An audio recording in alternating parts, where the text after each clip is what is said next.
বিসমিল্লাহির রহমানির রহিম। আসসালামু আলাইকুম। আমার পিচ্চি ডিঙ্গি সাইজের রাজনৈতিক জীবনের সর্বাধিক সংকটকালেও আমি ফরিদপুরের গরিব দুঃখী মেহনতি গৃহহীন 10 জন মানুষের মাঝে প্রবল ইচ্ছে শক্তি পৌঁছে দিতে সক্ষম হয়েছি, আলহামদুলিল্লাহ। মানুষের জন্যই যদি হয় রাজনীতি, তবে মানব সেবার যে কোনো সুযোগ ছাড়তে আমি নারাজি। আমি এই বিশ্বাস নিয়ে এই স্লোগানকে বুকে ধারণ করে লালন করে রাজনীতি করি। আমার এই অভ্যাস জারি থাকবে ইনশাআল্লাহ।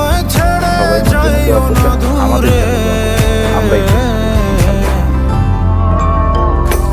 আমি তোমার আশায় বাঁচি, তোমার ব্যথায় মরি, ভালোবাসি শুধু যে তোমারে।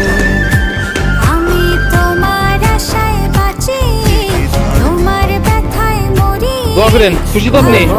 ঠিক আছে।